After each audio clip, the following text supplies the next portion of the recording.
તો એક શબ્દ ગોતો અને અહીંયા આખી સંહિતા નીકળે. એક શબ્દ ગોતો અને અહીંયા આખી સંહિતા નીકળે અને એક કૂવો ખોદો અને અહીંયા આખી સંહિતા નીકળે. અને સાવ અલગ તાસીર છે આ ધરતીની કે અહીંયા મહાભારત વાવો અને ગીતા નીકળે.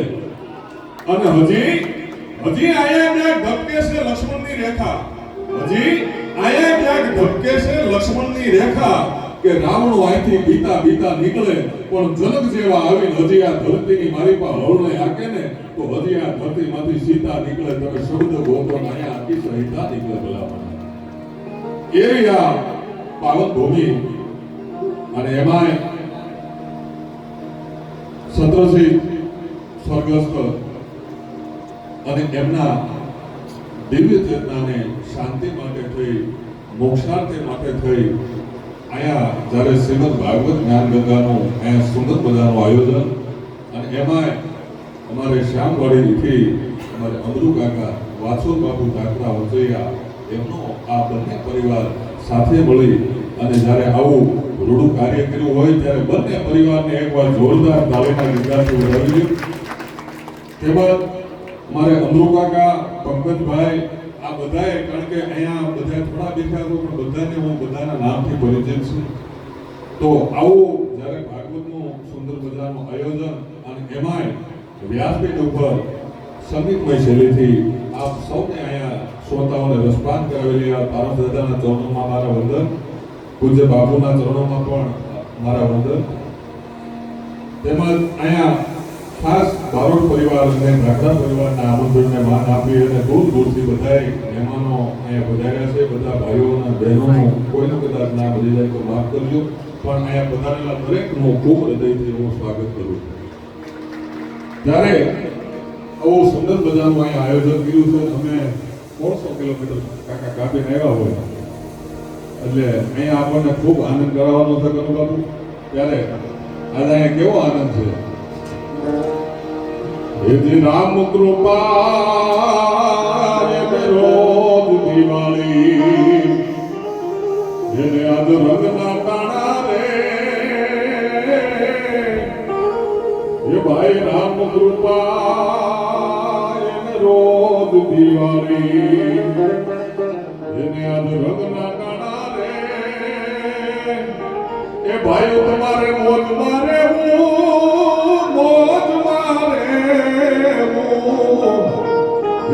તમારે મોજમાં રહેવું રે. એજી અગમય ગોચર અલગ ધણીની વાલા તમારે મોજમાં રહેવું રે. એ પંકજભાઈ તમારે મોજમાં રહેવું. કારણ કે આપણે ગામની મારી પાસે ને કદાચ લાખો રૂપિયા દાદા ખર્ચી અને આવું કથા ને બધું ભવ્ય મંડપ ને એ બધું આપણે આંકવા ને બધું ત્યાં ગામડે આપણે કરી શકીએ.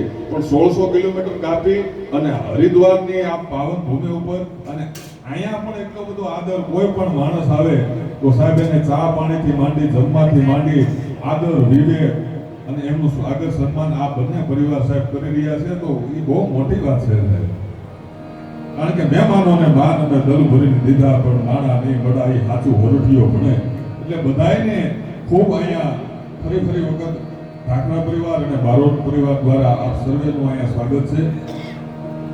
પણ જ્યારે અહીંયા આ ગંગાની ધરા ઉપર હું અને તમે મળ્યા છે ત્યારે બેને પણ અહીંથી સુંદર મજાની અંકિતાબેન પ્રજાપતિએ રજૂઆત કરી અને ખાસ અહીંથી બેનને મેં આશાબેન પણ અહીંયા નકળંગ ધામની માલિકા એમને પણ આપણે જિગ્નેશ દાદાની કથા છે ત્યાં બેનનો કાર્યક્રમ હતો એટલે મેં બેનને ફોન કર્યો. મેં કીધું બેન અનુકૂળતા હોય તો આપ પણ આવી જાઓ. એટલે આશાબેન કારેલિયા બહુ ગુજરાતની માલિકા જબરું નામ, બેનને પણ આપણે જોરદાર તાળીના ગુજરાતથી વધાવું. અને અહીંથી હું બોલું અને કાકા હું છે ને આકલા મને આ અમરુ કાકા મને કે જરા ધીમું મેં કીધું કાકા પ્રોગ્રામ કરવો ધીમું ગઈ ન મેળવે. એટલે અહીંથી હું બોલું અને તમારો સાહેબ આગલો અને પડકારો ન આવે ત્યાં સુધી મને બેને આગળ કીધું ને બેન અંકિતાબેન બહુ સરસ આ સંચાલનનો દોર પોતે સંભાળે છે. બેનને પણ આપણે તાળીના ગુજરાતથી વધાવો. કારણ કે કુળની કીરત સાંભળી અને મનમાં નાવે મોર ગોતો એને ગણવા રણના રોજ એ તો સાચું હોરઠિયો ભણે હે પાઉતારી ગંગા અને આયા તો જેટલા નામ સાહેબ લેવાય ને એટલા ઓછા છે આયા એક નામ લ્યો એટલે 500 નામ બરાબર છે દાદા ભગત બાપુના શબ્દોમાં જો કેવું હોય હું તમે બધા જ્યારે મળ્યા છે ત્યારે કાક બાપુના શબ્દોમાં જો કેવું હોય તો આવો ભંખેડાનો મેળો રે બેઠો એક જાડવે અને કરશો નહીં કરી કરે એ કલેશ રે હમણાં એવું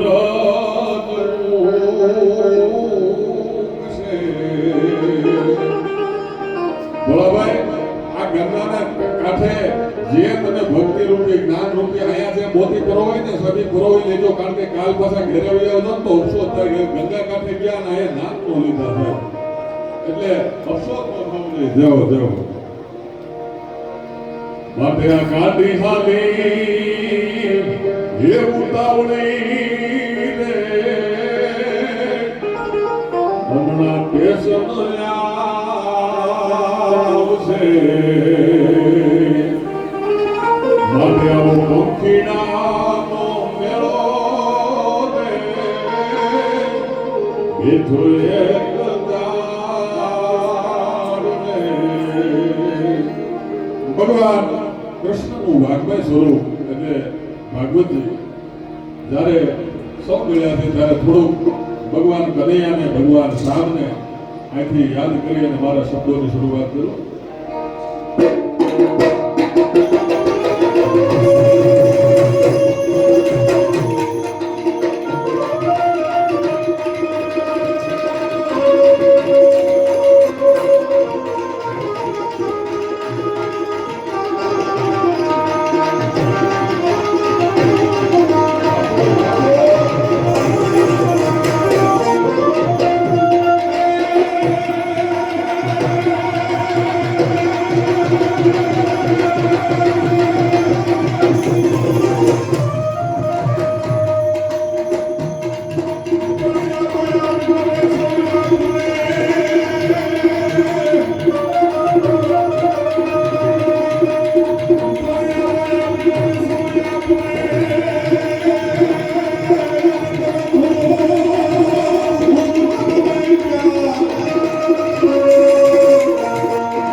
બાપુને ખૂબ જેની ઉપર દાદા શ્રદ્ધા એવા ભગવાન શામ ઉપર લીલી ધાડી વાળો એને યાદ કરીએ કારણ કે અમુક વસ્તુઓ છે દાદા એ હું જાહેરમાં એનું વ્યસન કરું છું કે મને જ્યારે બાપા પતિ બચલો આજથી 15 વર્ષ પહેલા ત્યારે કોઈ સ્ટેજ ઉપર બેસવા નહોતું દેતું ત્યારે હાથ પકડી અને મને અમૃત કાકાએ બેઠેલો છે એટલે એના રોડમાંથી હું કોઈને મૂકતો ન હોઉં અને એનો ગમે ત્યારે ફોન આવે અમારે મેં કોઈ એને કોઈ કઈ ચોખવટ નથી કરી મને કંઈક બધા આ તારીખે આવી જવાનું હશે એટલે બધા કામ પડતા મૂકીને એનું કામ કરવા માટે હું આવી જાઉં અને હરમે અમૃત કાકા માટે છૂટશે કે ગમે ત્યારે મને ફોન કરશે એટલે હું આવી જાય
કોઈ નહીં પણ કવિઓ આ દુનિયાની માલિકા ઘણા બધા થઈ ગયા પણ કલમે તો કવિ ગીગો ભૂલો ડોળિયા ગીગાભાઈ બારોટને યાદ કરવા પડે એના એક ગીતો ભોલાભાઈ એવા છે કે આ ગીતો કોઈથી સાહેબ જ્યાં સુધી આ ધરતી રહે ને ત્યાં સુધી એના ગીતો એના દુહાઓ એની વાતો રહેવાની છે એવા ગીગાભાઈ બારોટ એમનો એક છપા કરવાથી યાદ કરું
મોરના કોરા છૂટી ગયા અને ત્યારે રામવાલાએ એ સમયમાં 1000 રૂપિયા ડોળિયાવાળા ગીગાભાઈ બારોટને ઇનામની માલિકા સાહેબ આપેલા એવું આ ગીત છે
ભગવતી ગંગાનો કાંઠો હોય અને એમાંય આવી સરસ મજાની જગ્યા હોય અને એમાંય આપ જેવા, કારણ કે સમજનો વર્ગ હોય ને ત્યાં થોડા હોય તો દાદા બોલવાની મજા આવે. અંતરના ઊંડાણની વાતો કોઈ વેદોને કહેવાય, એને ચોરે ન સીતરાય, આ તો ચિત્તની વાતો સાંકળા. આ ભુવાની દાદા સાક્ષી બોલે છે.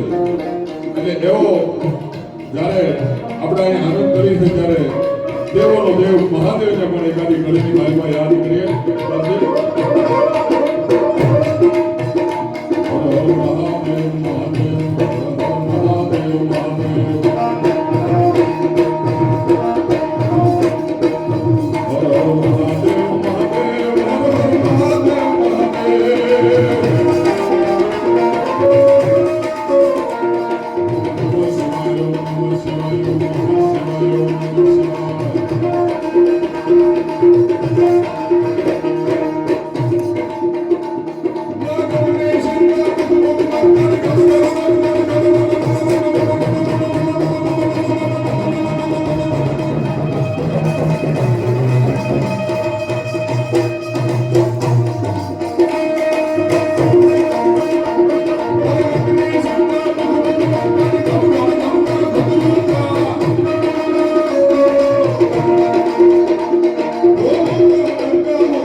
ભગવાન શિવને યાદ કર્યા પછી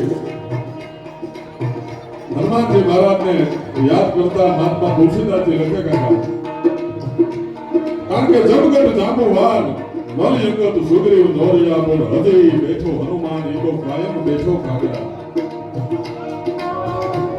કદાચ નાના નેહડાથી માંડી અને મોટા મહાનગરો સુધી સાહેબ યાદ આવ તો કદાચ રામનું મંદિર નહીં હોય, કદાચ કૃષ્ણનું મંદિર નહીં હોય, પણ મારો હનુમાન નાના નેહડાથી માંડીને મોટા મહાનગરો સાહેબ લઈ ગયો તો હનુમાનજી મહારાજ બિરાજમાન ન હોય એવું સાહેબ કોઈ બને નહીં. એટલે બે ગણની માલિકા હનુમાનજી મહારાજને યાદ કરી સાથે આપને જો હનુમાન ચાલીસા આવડતા હોય તો સાથે પાઠ કરજો.